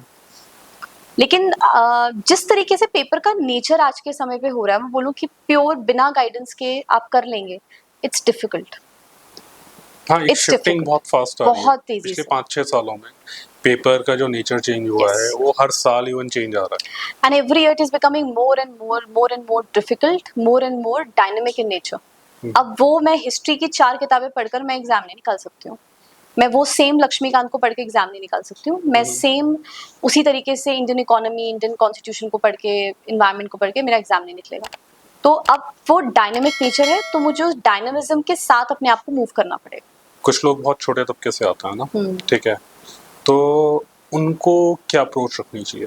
They should directly go for UPSC preparation, या उनको किसी और गवर्नमेंट एग्जाम की तैयारी करनी चाहिए, या कुछ और काम करते रहना चाहिए? क्योंकि वो फीस भी अफोर्ड नहीं कर सकते for many coachings, but they have a dream. आज की तारीख में अगर आप देखोगे, एक जो गेट गार्ड है एटीएम के बाहर का, या एक जो क्या बोलते हैं आपका आइसक्रीम का ठेला चलाने वाला है, ठीक है, they are going for that, ठीक है, और उनका एस्पिरेशन बहुत बड़ा है, तो लेकिन उनका अप्रोच क्या रहना चाहिए? मतलब इस पे रिवर्स मेथड भी कर सकते हैं कि पहले वो किसी और एग्जामिनेशंस की तैयारी करें, लाइक बैंकिंग, एसएससी और स्टेट पीसीएस, ऐसा भी कर सकते हैं। बट कई लोग ऐसे भी होते हैं जो नहीं करते हैं, इनकी भी तैयारी नहीं करते, वो कहते हैं मैम तो सीधा डायरेक्टली करेंगे। आपने बहुत सारे ऐसे न्यूज़ आर्टिकल्स भी पढ़े होंगे, ऑटो पुलर थे उनका बेटा, उनके बच्चे, टी स्टॉलर थे उनका बच्चा जिसका सिलेक्शन हो गया। बट हाँ, ये कंटिन्यूस प्रोसेस है, ये भी बात हमें ध्यान रखनी है कि ऐसा नहीं कि उन्होंने 1 साल तैयारी करी उनका सिलेक्शन हो गया। जिससे कंटिन्यूस प्रोसेस, बहुत साल उन्हें भी लग गए होंगे शायद उस एग्जाम को क्लियर करने में।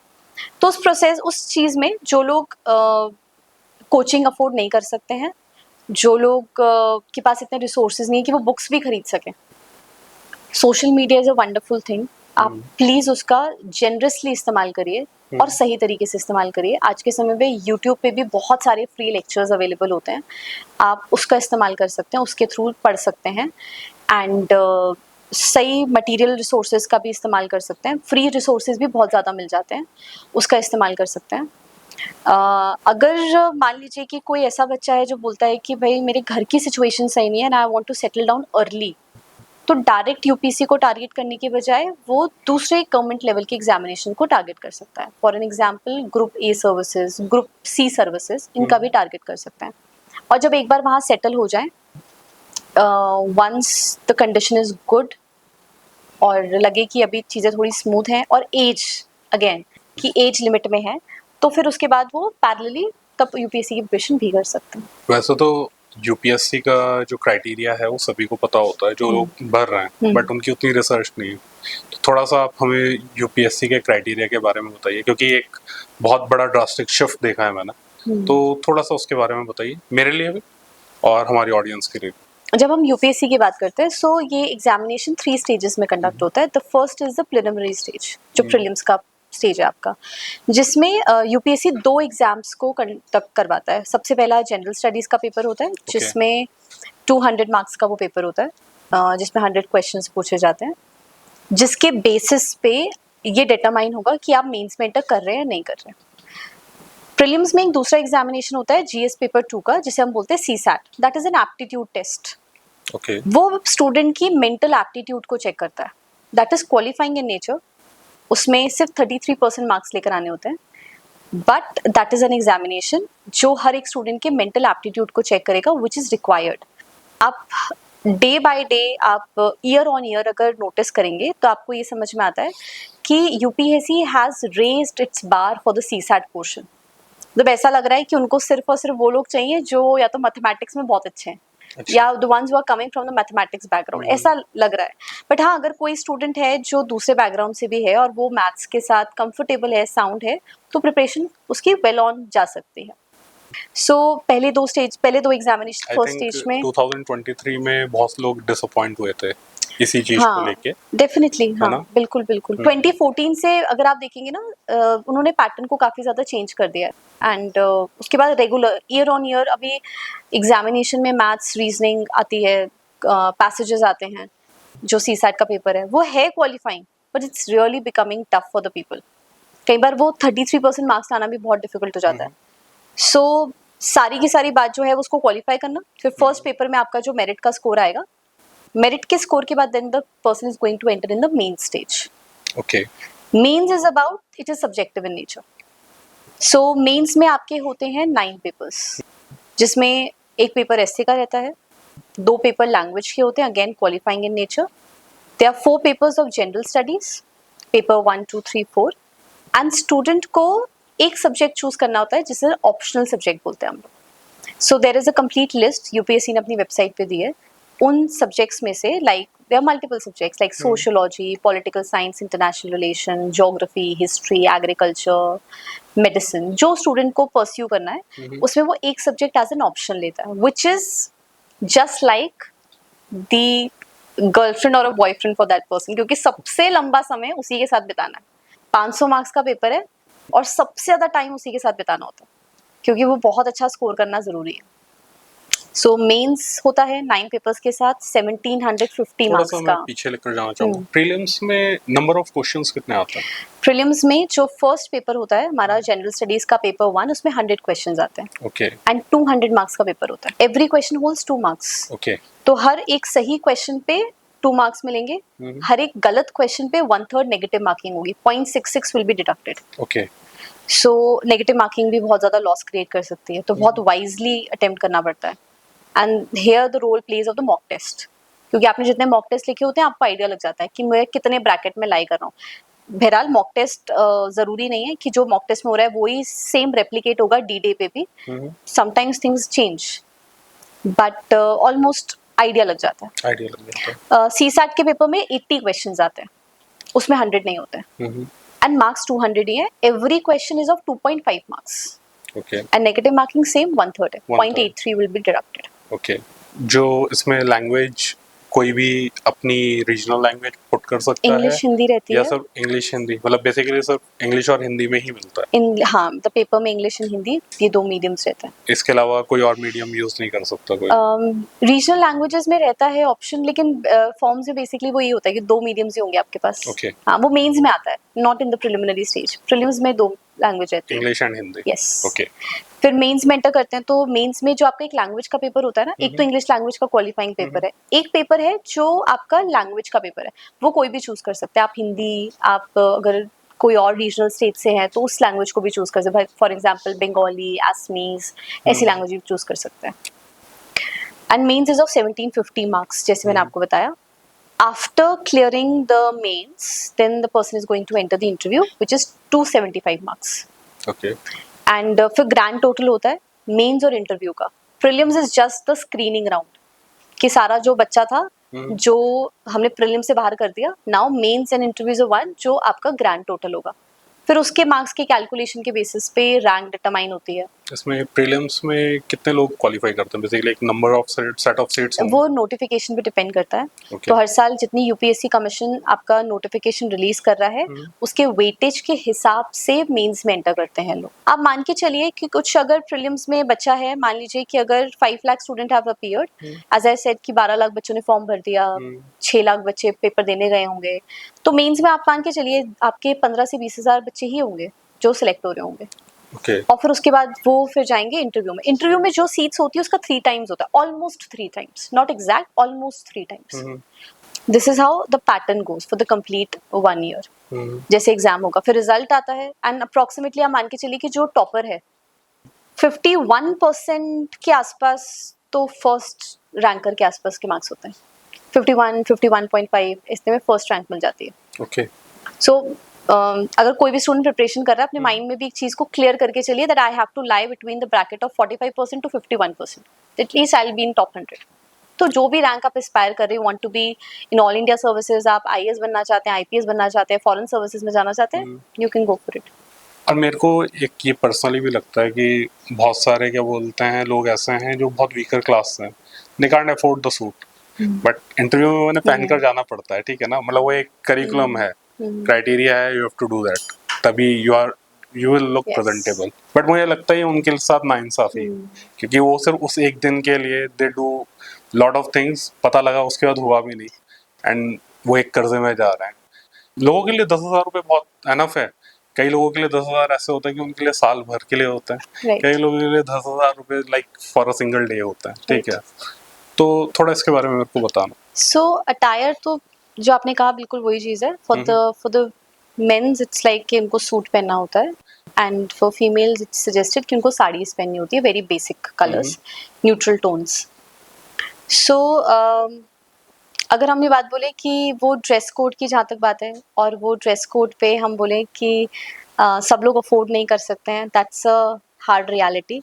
और बहुत सारे बच्चे होते हैं कई बार जो बहुत मेहनत करके मेंस क्लियर करते हैं, but yes they can not afford. उस कंडीशन में they have just the option, वो बोरो करेंगे या कुछ करेंगे, फॉर दे मैनेज दैट वो थिंग. मूवी देखी होगी ना 12th फेल में, मैंने पहले भी डिस्कस किया था. उसमें जो इंटरव्यू सेक्शन था, वो पहला सूट लेता है, उसकी टाई भी नहीं होती, वो अपने दोस्त की टाई बोरो करता है. ठीक है, फिर वो इंटरव्यू के लिए जाता है. ठीक है, तो वो चीज है, दैट्स अ रियलिटी आल्सो. है. यस, ये बात है. तो बेसिकली अब हम उसी पार्ट पे आते हैं. कोई इंटरव्यू के लिए अगर जा रहा है, फर्स्ट इज ड्रेसिंग सेंस. अब वो अपने आप को एड्रेस कैसे करेगा, what will be the criteria कि उसे क्या करना चाहिए, क्योंकि बहुत सारे इंटरव्यूअर्स ऐसे होते हैं कि आप जो पूछने वाला है जरूरी नहीं आपको आ रहा हो. ट्रू. बट मैंने ये सुना है कि जो मैंने सुना है, ठीक है, कि वो आपका नॉलेज चेक नहीं कर रहे हैं, they are checking something else. Yes. तो थोड़ा सा उसके ऊपर आप बताएं. सो जब इंटरव्यू के लिए जाते हैं, the first and the foremost thing, you have to be very much open. Greet the panel. Chairman के साथ साथ जो बाकी वहाँ पे पैनल मेंबर्स हैं उन सबको आप ग्रीट करिए. How will someone greet? मतलब जो भी चेयरमैन पैनल होते हैं उनका नाम के साथ उनको एड्रेस किया जाता है. गुड इवनिंग, जो भी उनका स्लॉट होगा, good morning, good afternoon, good, तो उसके अकॉर्डिंगली वो उनको ग्रीट करें along with the chairman panel, जो उनका पूरा कंप्लीट पैनल है. Ask the permission to sit, be there, and be open first and the foremost thing, क्योंकि जब हम लोग इंटरव्यू में पहुंचते हैं सबसे पहला एक स्पेसिफिकली ना, आप जब यूट्यूब पे देखेंगे मॉक इंटरव्यूज, हाँ, है ना, तो वो एक डर क्रिएट कर देते हैं कि मॉक ये कैसे क्वेश्चन नहीं, पूछ वो तो रहे हैं, है ना, बहुत लोग डर बट जाते इट्स हैं। वेरी डिफरेंट, एक्सपीरियंस बहुत डिफरेंट होगा। आप मॉक इंटरव्यूज में जाएंगे और आप रियल इंटरव्यू को फेस करेंगे, it's going to be very different. Reason, panel makes you very comfortable. उन्हें भी पता है कि जो 2 स्टेजेस से ये क्रॉस करके आ रहे हैं, देयर इज नथिंग लाइक कि मुझे अब नॉलेज टेस्ट करनी है, क्योंकि जो था वो मैंने ऑब्जेक्टिव और सब्जेक्टिव पेपर प्रीलिम्स मेंस में चेक कर लिया। Now this is all about the personality. तो अब मुझे इस इंसान का एप्टीट्यूड देखना है, दैट्स इट। सिचुएशंस में कैसे रिएक्ट करते हैं, तो panel is going to come up with multiple things. वो आपसे आपके ऑप्शनल सब्जेक्ट के बारे में, आपको कोई रॉ केस स्टडीज दे सकते हैं, या फिर आपसे कोई सिचुएशंस जो ऑनगोइंग करंट सिचुएशंस होती है उसके ऊपर पूछ सकते हैं, आपके होम टाउन के बारे में चीजें पूछ सकते हैं। Okay. तो इतनी डाइवर्सिटी के साथ पूछ सकते हैं। And the interview will last from 20 minutes to 25 minutes, sometime even extends to 30 minutes, depending upon कि conversation किस डायरेक्शन में जा रही है। Okay. एक बहुत सिंपल सी एक और चीज़ है और बहुत इंटरेस्टिंग चीज़ है कि आपको जो आपका मेंस का डैफ होता है उसके लिए बहुत ज़्यादा साउंडली प्रिपेयर्ड होना चाहिए। क्योंकि आप जो अपनी डिटेल्ड एप्लीकेशन फॉर्म में भरते हैं, दैट इज समथिंग जिसके बेसिस पे पैनल आपको जज करने वाला है। ठीक है। सो this is the only thing they have. वो तो और कुछ नहीं जानते आपके बारे में। तो आपने जो कुछ भी अपने डैफ में मेंशन करा है, that is the only thing they know. That is how they are going to know that this person XYZ ये वो है जिसने डैफ में सब कुछ लिखा है। It should be very much raw, उसमें कुछ फेक मत करिए। तो अगर मान लीजिए कि आपने कुछ ऐसा ट्वीकिंग कर दिया है कि भाई मैं ये भी चीज़, फॉर एन एग्जाम्पल मुझे म्यूजिक बहुत पसंद है, फॉर एन एग्जाम्पल मान लीजिए कोई स्टूडेंट बोल रहा है कि I like listening to music, फिर म्यूजिक की अच्छे से जानकारी लेके जाइए, वो राग वो कुछ भी पूछ सकते हैं आपसे कि अच्छा म्यूजिक पसंद है, जॉनर बताओ, जॉनर बताओ, उसमें बताओ कि और स्पेसिफिकेशन में जाएंगे, because they have diverse knowledge. और पैनल में इतने मेंबर्स हैं उनके पास, उनको बहुत कुछ पता होता है। तो आप जो भी मेंशन कर रहे हैं अपने डैफ में, it should be very much accurate, पहली चीज, बिकॉज उसके बेसिस पे क्वेश्चंस आने वाले हैं। And be comfortable, be open. कोई चीज़ नहीं आती है, जस्ट बी हम्बल एंड से कि sorry I don't know about it, just be humble about it and just say कि ये चीज़ का मेरे पास इन्फॉर्मेशन नहीं है, सॉरी मैम सर, जो भी चेयरपर्सन होता है उसको ग्रीट करके कि I do not have a knowledge about this, I will try to build my knowledge. Do not fake, do not try to ज़बरदस्ती मुझे आंसर करना ही करना है। It's absolutely okay. उसको ज़्यादा रिस्पेक्टफुली लिया जाएगा रादर देन कि मुझे नहीं पता लेकिन मैं आंसर करना चाह रही हूँ। तो दिस इज हाउ। एंड मैं आपको सिर्फ बताऊँ, तीनों स्टेजेस में सबसे comfortable thing is the interview. आप बहुत कूल हो सकते हो बट सबसे ज़्यादा प्रेशर ही वहीं होता है, क्योंकि मेंस इंटरव्यू पेपर है मेरे सामने, मुझे पेपर करना है। इंटरव्यू में पैनल है मेरे सामने, मैं इंसान से ज़्यादा परेशान हो रहा हूँ। तो वो चीज़ एक है, क्योंकि again that's what I am saying ना, कि जब हम लोग प्रिपरेशन कर रहे होते हैं तो हम वो जो आइसोलेशन बिल्ड कर देते हैं ना, और जो कम्युनिकेशन नहीं होता, वो भी कहीं ना कहीं एक गैप क्रिएट करता है। और फिर अचानक से इंटरव्यू प्रोसेस में वो बात रखने का तरीका वो नहीं जान पा रहे हैं, दैट इज समथिंग जो कहीं ना कहीं प्रॉब्लम क्रिएट करता है। जब कोई IAS बन जाता है, ठीक है, तो उसके लिए सबसे डिफिकल्ट पार्ट क्या होता है? IAS IFS उसने UPSC क्रैक कर लिया, तो मोस्ट डिफिकल्ट पार्ट जो एक ट्रांजिशन आता है, कुछ लोगों के लिए तो एक बहुत ह्यूज ट्रांजिशन होता है, कुछ लोगों के लिए नेचुरल होता है, बट ट्रांजिशन पीरियड तो होता है। ट्रांजिशन में एक चीज़ सबसे इम्पोर्टेंटली आ जाती है कि जब सिलेक्शन हो चुका है, ट्रेनिंग में जा रहे हैं, so training is the most exciting part. मतलब I have seen the experience of many of my seniors also, so they say it's very experience, it's experiential thing. आपको बहुत मज़ा आता है, यू मेक फ्रेंड्स, आप इतना पढ़ाई करके वहाँ तक पहुँचते, इतनी मेहनत करके, it's a very different experience. जो ट्रांजिशन है that is all centred around the cadre. Okay. कौन सा कैडर मिलने वाला है, अब मैं कौन से स्टेट में सर्व करने जाऊँ। अगर मुझे अच्छे स्टेट्स मिल गए, महाराष्ट्र, राजस्थान, गुजरात और तो other belts in of south, it's good. But अगर किसी स्टूडेंट को ऐसा लगता है कि मैं I am come from a north India belt और मुझे अचानक से नागालैंड भेज दिया है मणिपुर भेज दिया है, तो वो डिफिकल्ट हो जाती है।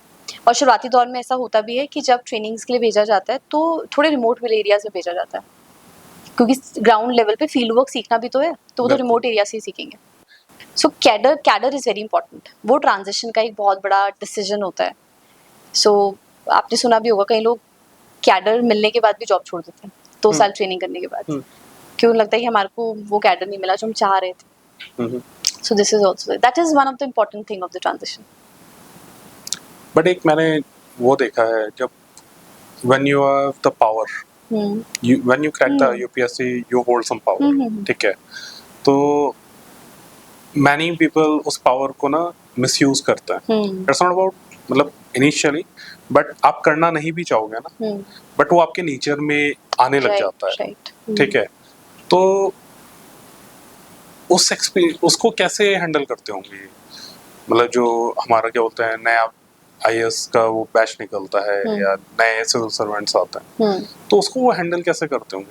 Becoming an IAS it's something जिसमें पावर आती है विद लॉट्स ऑफ रिस्पॉन्सिबिलिटी। सो वो दोनों चीज़ों को बैलेंस करना कई बार हर इंसान के लिए पॉसिबल नहीं हो पाता। बोलते ना पावर कई बार सिर पे चढ़ जाती है। जब ट्रेनिंग होती है तो उस समय भी बहुत सारी चीज़ें सिखाई जाती हैं। ओके। उस समय भी चीज़ें ट्रेनिंग के टाइम पे भी बताई जाती हैं कि आपको एक्चुअली ग्राउंड लेवल पे काम कैसे करना है। Why the people who are being there in the services they are being called as civil servants.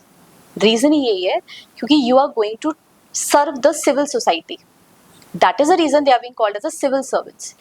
But as and when they'll enter the profession, sometimes and with some people it will happen that they actually lose that context. And उन्हें लगता है कि now I have all the authority over here, मेरे हिसाब से काम होगा. This is a reality. But अगर आप अभी younger generation को भी देखेंगे, so आप एक चीज़ और address करेंगे कि बहुत सारे ऐसे लोग हैं जो ग्राउंड लेवल पे बहुत अच्छा काम कर रहे हैं। मतलब वो रियल ग्राउंड सिचुएशंस जो हैं उनके ऊपर वर्क कर रहे हैं and these are the youth who are working. So वो जो पावर है वो थोड़ा सा मैं एक चीज़ बोलूँगी कि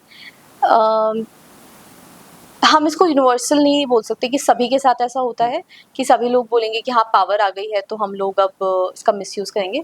there are few section who will do it, cases भी आते हैं आए दिन हमें पता चलता है, but there are other section also जो उसका बहुत बेनिफिट तरीके से बहुत ही लोगों के बेनिफिट के लिए भी इस्तेमाल करते हैं।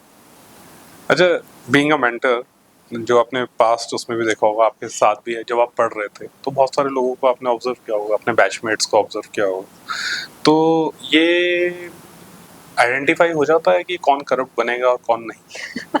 Sometimes students come up and they say कि हम तो पढ़ाई इसलिए कर रहे हैं कि जिससे हम अफसर बन जाएं और फिर हमारे को जब भाई शादी होगी तो हम बहुत दहेज मांगेंगे क्योंकि हम आईएएस ऑफिसर है। सो इस तरह बहुत अलग डिफरेंट तरीके के नोशंस होते हैं लोगों के। तो हाँ पता चल जाता है। कुछ तो अपने मुंह से बताते हैं, कुछ नहीं बताते, कुछ होते हैं जो छुपे रुस्तम होता है ना, बट क्या आइडेंटिफाई करना इजी नहीं ऐसे कैसे बता, नहीं ऐसे ऐसे तो नहीं बता पाएंगे। जो अपने आप ओपनली आके बोल रहा है वो बात है, लेकिन कईयों का नहीं पता चलेगा ऑब्वियसली, उनका तो नहीं आइडेंटिफाई कर पाएंगे। ये कोई भी नहीं कर सकता, मतलब ये तो सोचिए आप पैनल भी नहीं बता पाएगा ना। हाँ, क्योंकि हो सकता है कि अभी इस समय ऐसा हो कि वो बहुत ही फोकस्ड है that we want to do this and that and ये सब changes लेकर आने हैं, but eventually down the line see corruption भी, आपको मैं एक चीज़ बताऊं, sometimes जो है जिस बात को हम लोग corruption कह रहे हैं ना उसमें भी एक चीज़ और आती है, that is something कि कई बार situations की वजह से भी लोग corruption करते हैं, है ना।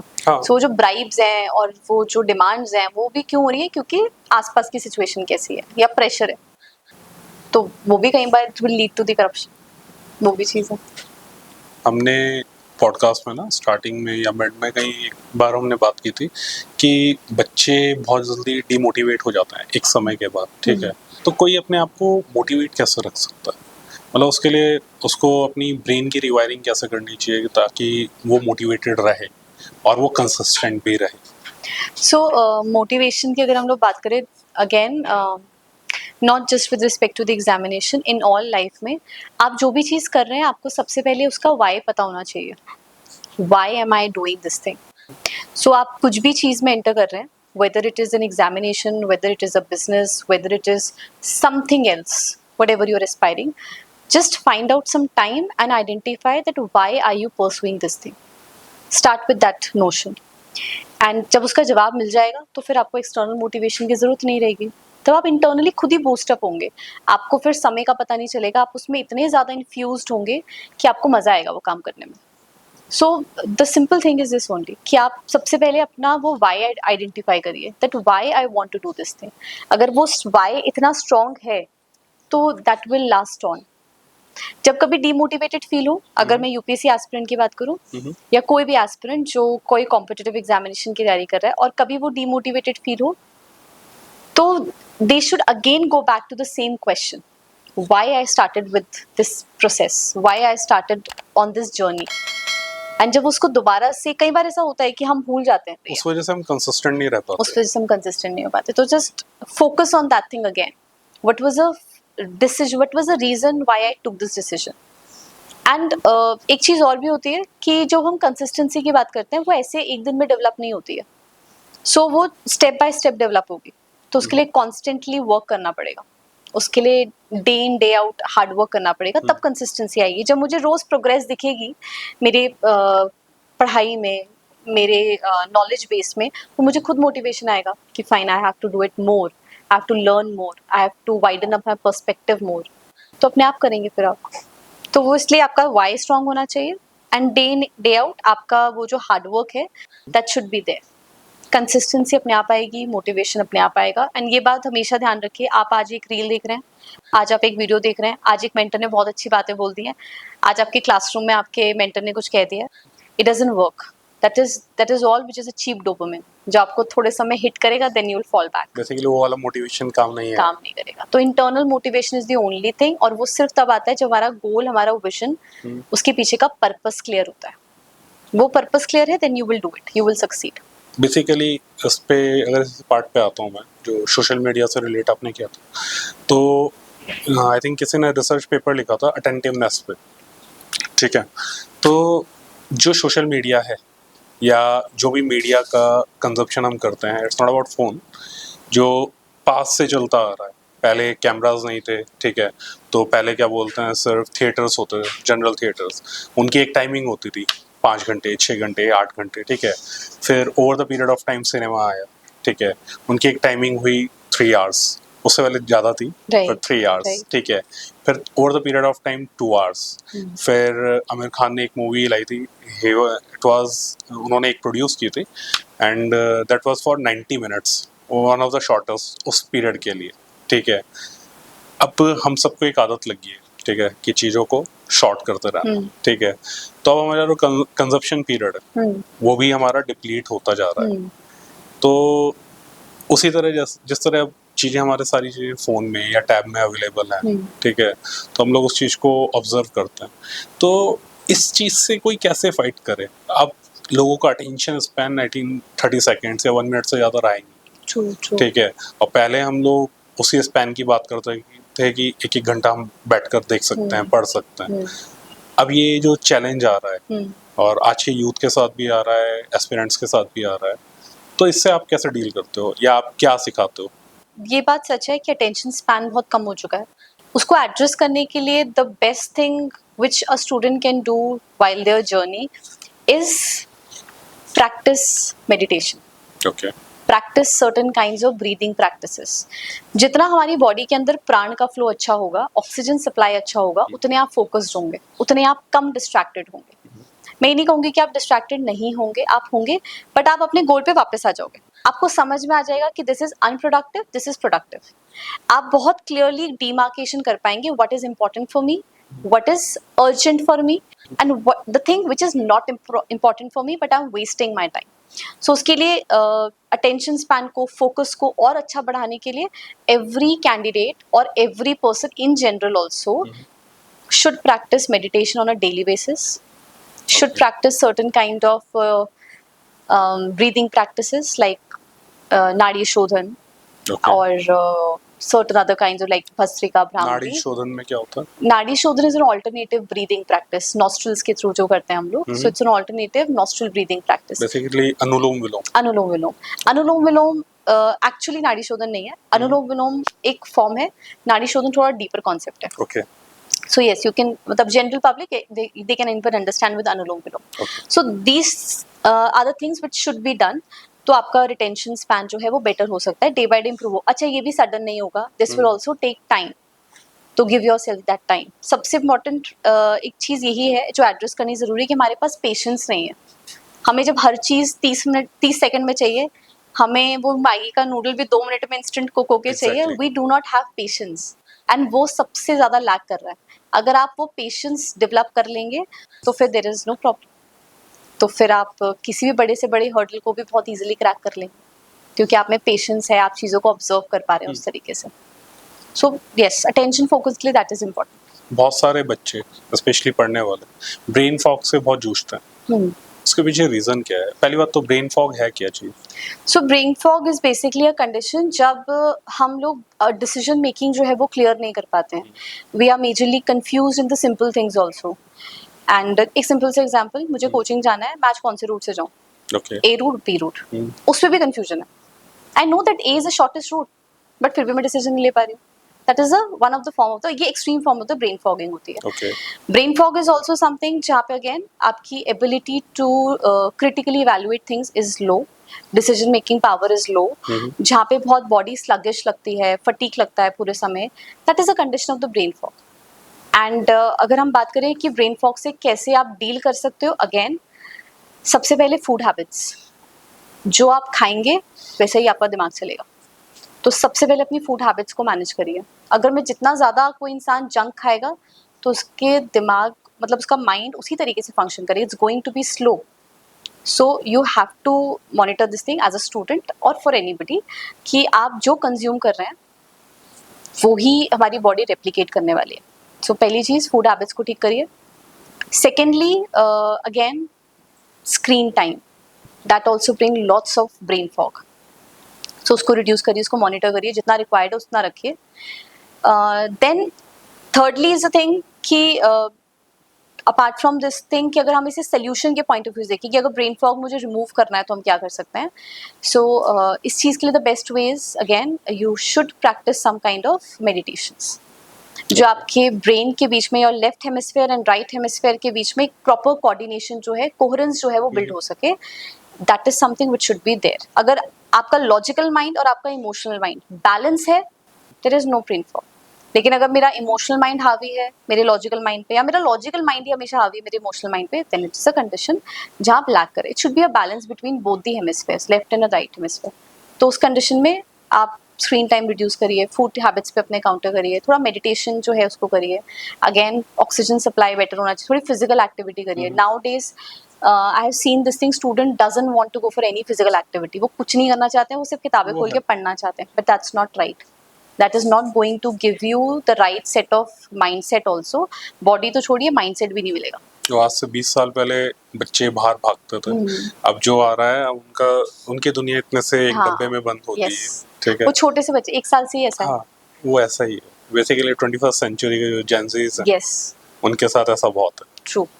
एक एस्पिरेंट के लिए टॉप 5 हैबिट्स जो उसको ऑप्ट करनी चाहिए शुरू करने से पहले, एंड वो उनमें कंसिस्टेंट रहे. So number 1, discipline, very much important.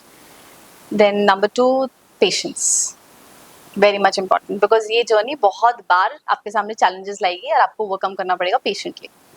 Then perseverance, it's required. Honesty towards yourself. You can fake around anybody, but अपने साथ honesty होनी ज़रूरी है.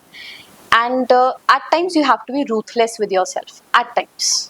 So अगर उस समय लगता है कि yes, it needs more and more of my efforts, I have to be ruthless with myself. Yes, you have to be there. Basically dedicated enough कि आप कर सको. Yes, true. फूड पे तो मैं ये बोलने वाला था कि जो हमें फूड मिल रहा है वो रेगुलेटेड तो है, Adulterated, हाँ. बट सारा अडल्ट्रेटेड है. हाँ, right. अच्छा, ये तो आपने प्रिपेयर कर रखा था पहले से. हाँ, ये मैंने क्वेश्चंस देख लिए थे. इनके दीपक में दिखा दिए थे. ये मैम रैपिड फायर है. नहीं, ये इम्पोर्टेंट था, बाकी तो But it's going to be honest. Okay. हाँ, इट्स ओके. तो एक रैपिड फायर करते हैं आपके साथ. One word that defines your UPSC journey. Patience. Morning और night, which one is your power zone? Morning. Motivation और discipline? Discipline. Discipline. Success, rank और growth? Growth. Notes and revision, what more powerful? Revision. Revision. Library and home, where is your battle station? Library. One subject you secretly enjoy? International relations. Diplomacy. Diplomacy. Study buddy or solo prep? Solo prep. Solo prep. कृति जी, आपका बहुत बहुत धन्यवाद। आपने अपना इतना कीमती समय हमें दिया और आज हमारे व्यूअर्स को बहुत कुछ सीखने को मिला होगा, मोटिवेट हुए होंगे एंड आई होप आपको हमारे साथ अच्छा लगा हो। Definitely, it ठीक है, was हमारी wonderful. टीम के साथ भी एंड Yes. आप It was very कंफर्टेबल थे? comfortable. Yes. Comfortable Thank था? you so much for being so in providing us such a good platform also. It's okay, thank you. Thank you so much.